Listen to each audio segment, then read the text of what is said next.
पूजा सिंघल, पंकज मिश्रा, प्रेम प्रकाश के बाद ईडी का अगला निशाना कौन होगा? संभव है राजनेताओं के साथ साथ कुछ बड़े नौकरशाह भी इस जांच में शामिल होंगे। जाने आगे इस वीडियो में पूरी जानकारी। नमस्कार, मैं महिमा सिंह आप सभी का स्वागत करती हूँ रीड्स न्यूज झारखंड में। राज्य में राजनीतिक भूचाल की संभावना के बीच ये प्रश्न भी उतना ही चर्चा में है कि ईडी का अगला निशाना कौन होगा।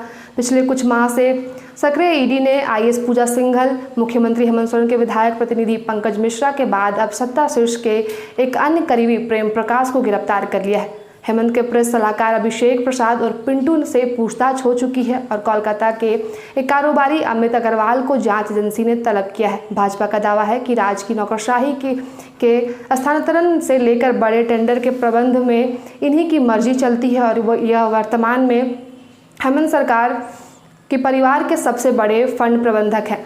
हालांकि सत्ता पक्ष हमेशा इससे इनकार करता रहा और इसे भाजपा का हेमंत के खिलाफ दुष्प्रचार अभियान का हिस्सा बताता रहा। खैर, जैसे जैसे जांच आगे बढ़ेगी, भ्रष्टाचार की परतें खुलती जाएंगी। इस बीच हेमंत सोरेन के खनन लीज आवंटन के मामले में भारत निर्वाचन आयोग ने राज्यपाल को अपना मंतव्य भेज दिया है।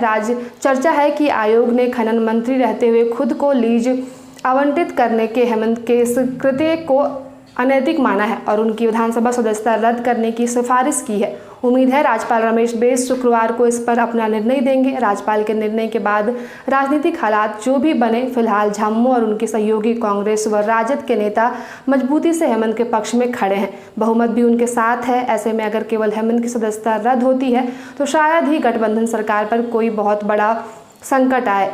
हाँ, अगर नैतिकता की बात की जाए तो जरूर गठबंधन सरकार के लिए ये बहुत बड़ा झटका होगा। वैसे जो वर्तमान राजनीति का दौर है उसमें शायद ही शब्द के कोई मायने रह गए हैं। हेमंत और उनके परिवार की मुसीबतें सिर्फ यही तक सीमित नहीं है। खनन लीज के साथ साथ अवैध खनन में भी उन पर और उनके छोटे भाई विधायक बसंत सोरेन पर गंभीर आरोप है। ईडी ने निलंबित आईएएस पूजा सिंघल के सीएस सुमन कुमार के घर छापेमारी में जो 20 करोड़ रुपए के आसपास नकदी बरामद की थी उसकी भी अभी जांच चल रही है। बताया जाता है कि ये पैसे अवैध खनन के ही थे जिन्हें उसके हिस्सेदारों तक पहुंचाया जाना था। इतना ही नहीं, हेमंत के विधायक प्रतिनिधि पंकज मिश्रा और उनके साथियों पर भी 100 करोड़ के अवैध खनन का आरोप ईडी ने मढ़ा है।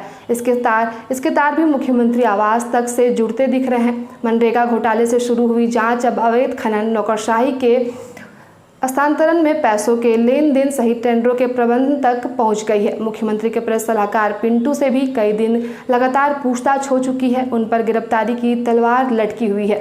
ऐसे में अब राज्य की नौकरशाही और राजनेताओं के सबसे बड़े चहेते प्रेम प्रकाश की गिरफ्तारी से तमाम बड़े भ्रष्टाचारी अंदर तक हिल गए हैं। जांच एजेंसी पूछताछ के लिए अमित अग्रवाल को भी तलब कर चुकी है। इन पर झामुमो के पूर्व कोषाध्यक्ष रवि केजरीवाल भी गंभीर आरोप लगा चुके हैं। अमित अग्रवाल ने ही हाईकोर्ट के अधिवक्ता राजीव कुमार को कोलकाता में नकदी देते हुए गिरफ्तार करवाया। उनका दावा है कि अधिवक्ता उनसे एक पीआईएल से नाम हटाने के नाम पर 1 करोड़ रुपए की मांग कर रहे थे। दिलचस्प बात यह है कि ये वही अधिवक्ता है जो हेमंत सोरेन और उनके भाई बसंत सोरेन के खिलाफ हाईकोर्ट में दायर उस याचिका की पैरवी कर रहे थे जिसमें सोरेन परिवार पर सेल कंपनियों के जरिए बड़े पैमाने पर मनी लॉन्ड्रिंग का आरोप लगाया गया था।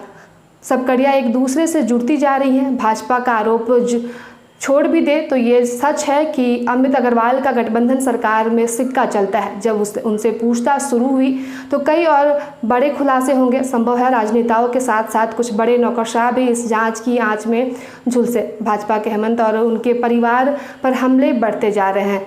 भाजपा सोरेन परिवार को भ्रष्टाचार का प्रतीक बता गठबंधन सरकार को विफल करार दे रही है। तो ऐसी ही खबरों के लिए बने रहे हमारे साथ और देखते रहे रीड्स न्यूज झारखंड। शुक्रिया।